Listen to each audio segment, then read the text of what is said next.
welcome to your week 1 and 2, day 3 back and tricep review. So for this workout, you are going to need your dumbbells, resistance band, an exercise ball, and a chair. That's it. So let's get started. Your first move is a resistance band row. So you have to find an object that's nice and stable so when you pull, this isn't going to come off.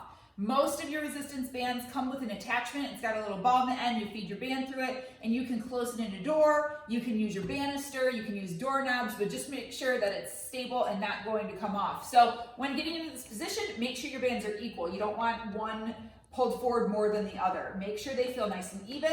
Come back to where you're getting a nice resistance and you're going to squeeze. Do not come to this move and just start pulling and rowing.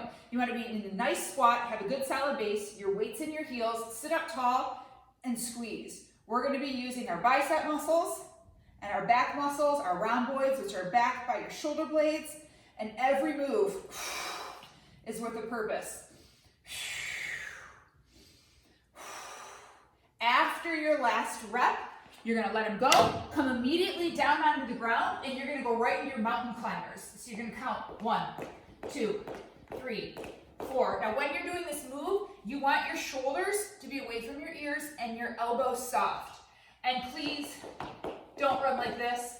Bring big, large motions. And every time your foot comes up on the right, that's 1. That's 2. Stand up, take a drink, a little break, and then you're gonna go right back into your resistance band. Make sure you do enough reps to where you're actually feeling it, you're feeling your muscles burn and work. Your next move is a lat pullover. So you're gonna be using your ball for this move. If you don't have one, you can do it on the floor, but you're not gonna get as much of an extension. Grab a hold of your dumbbell, sit on your ball, and you're gonna roll into position. Use your abs the entire time for stability, and you're gonna come down so your head can actually rest on the ball, because you don't wanna be holding it up too much and it's a lot of strain on your neck. So come back far enough where your head can relax. Tilt your dumbbell up. You're gonna place one hand on the dumbbell, one hand on top, and you're gonna push it up. Now for your next set, I want you to remember which hand is on the dumbbell because you're gonna wanna switch. One hand has to be on top, one on the bottom, but make sure when you're pulling overhead, you are pulling equally. Don't let the hand that's on the dumbbell dominate. Push it up, have a nice secure lock, keep your hips up high, squeeze your butt, squeeze your abs. You're gonna bring that dumbbell up overhead, finding your lat muscles, using your core, pull it back overhead. Inhale, and exhale. The whole time I'm not letting my butt drop, I'm keeping it up nice and high. When you are done, you're gonna lower it down and bring it down to the floor carefully. As you're doing this move, your lat muscles are right here. They're nice and long. So when it's coming overhead, that's what you're using to bring it back. Do not bend your arms or pull funky like that. Keep them very, very straight, butt up high, reach over, really work that back muscle, and bring it forward. Another thing to keep in mind with this move is that it's really, really good for your core. So every single pull forward, make sure that you're fully squeezing and engaging your abs. You might as well get the most out of this move as you're doing it. And again, arms as straight as you can. If you get back and you get into trouble and you're like, I can't pull it up, I can't do it anymore, you guys, the best thing to do is just open your hands and place the dumbbell overhead. Don't try and bring it funky around or force it up or anything. Always just release it back behind you. After this move, you're immediately going to come up, toss your ball, toss your dumbbell, and you're gonna go into your lateral shuffles. So you're gonna come down low and touch, and touch, and touch. We're getting that heart rate up. We're staying low in our squat. Our abs are in tight, and you don't need a whole lot of space to work. And then you go back to your lat pullovers. Your next move is a back extension on the ball. This is going to be working your lower back, but if you ever have any pinching pain, sharp pain, that's not good. We want a nice burn across the back, working like the love handles, the obliques, the lower back, but you never want pain and sharp pain. So listen to your body and learn to know the difference. Coming onto the ball, you can also do this flat on the floor if you need to. On the ball, come forward, tuck it underneath your hips. Now I like to have my feet up against a wall. If you can do this without your feet moving on the floor, you can, but I like the anchor point behind me. As you're doing this, when you start off, put your hands on the floor and just see how strong you are. Don't whip yourself up and don't come up too far so you come into an overextension. All right, so you're gonna wrap around, find the right muscle groups in your abs, and come up. Wrap your chest back around. If you feel like you got this, take it to a next level where your hands are crossed over your chest. And if you really feel like you got it, you can bring your hands up next to your ears. After your last rep, you're gonna take the ball out, push it away, and you're gonna come into a plank. So come down onto your hands, feet back, hands open, and you're gonna actively plank. I highly suggest you do this on a yoga mat or a towel. But as you're doing this, I want your feet together, your legs squeezing together, your butt cheeks tight, and you're pushing those elbows into the floor. Don't just chill out in this plank. Make it active. Like, make your whole body shake and feel it. Your next move is a tricep kickback. You're only using a dumbbell, and you're not supersetting this with anything. So A1 will be your right arm, A2 will be your left arm. Come down into position.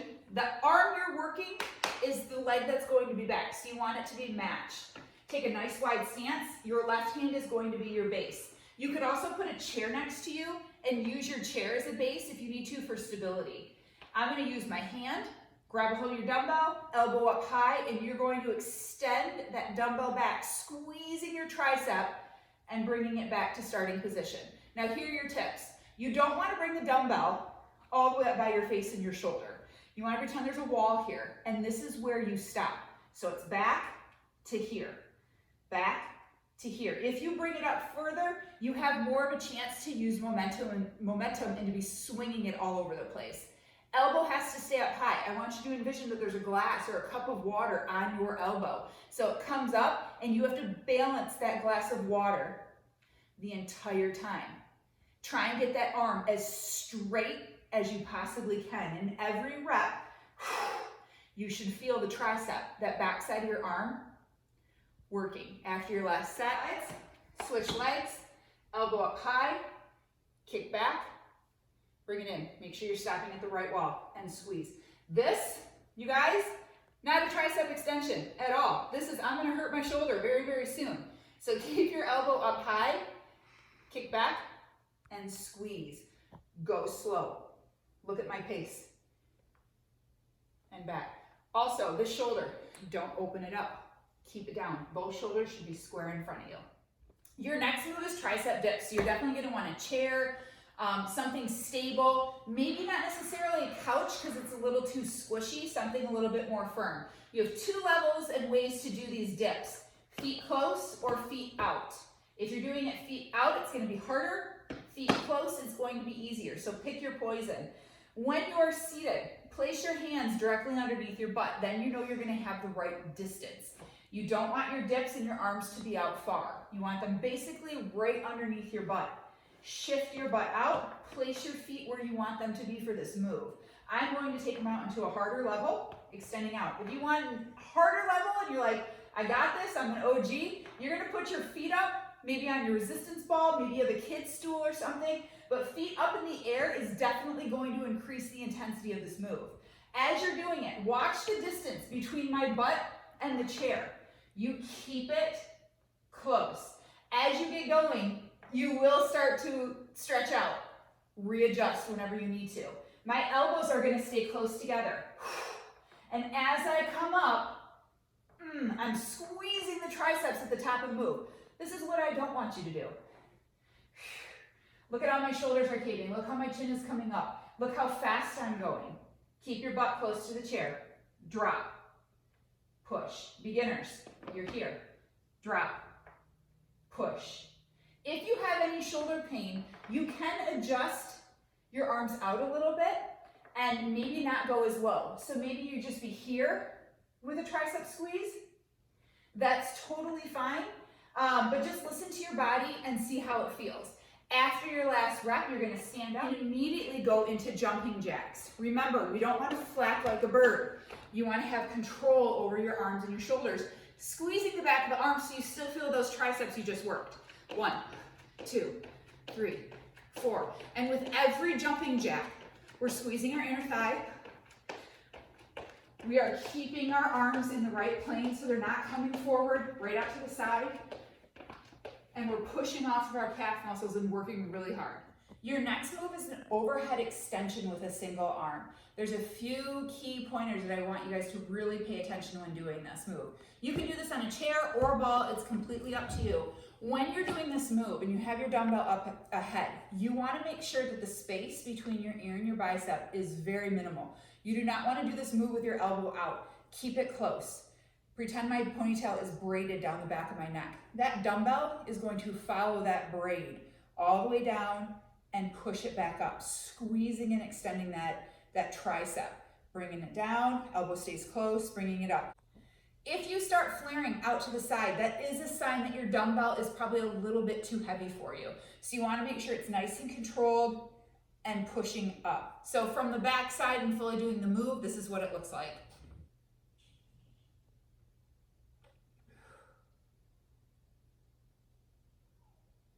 If you need help with that elbow staying in close too, you can always use your opposite arm and hold it in place and push it through.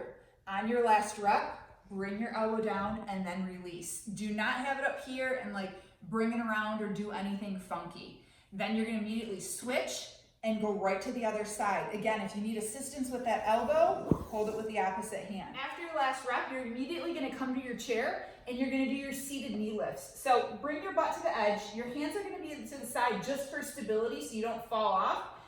Lift.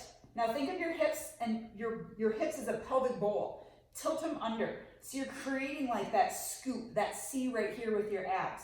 Flex your feet, hands can be to your side, and you're gonna extend out and pull in. Only lean back far enough to where your shoulders are just about touching the back of the chair and pull. Couple pointers that I really want you to pay attention to. Make sure it's not your hip flexors doing the work. If you feel your hip flexors starting to burn, you're doing it wrong. Okay, you need it to be all core. And don't worry, over time your core will get stronger and they will take over. If you feel that burn starting to come as you're doing it, stop, check your legs, make sure they are dead. Your legs should not be squeezed and active at all. This is all core, bringing it in and out. If you feel like you have it, take your hands off. If you really feel confident, bring them up here. If you are more advanced, you can do this move at a different angle. Okay, and you can work this way on your chair, feet come up, and you can come back because now you can get back further, and it's a deeper extension. And again, every time you come back, it's your abs that are doing the move and pulling it in. So that's your review for your back and tricep day, you guys. Remember, on your booklet, you have recommended sets and reps. It's just a guideline of a range to work with. So if you feel like you need to do 25 reps to get a good extension down with your tricep based on the weight you have at home, then that's what you're gonna have to do. The goal of this is to really fatigue the muscle, get tired, get strong. It's going to require you leaving your comfort zone and really pushing yourself while maintaining proper form. Have fun with your workout, you guys.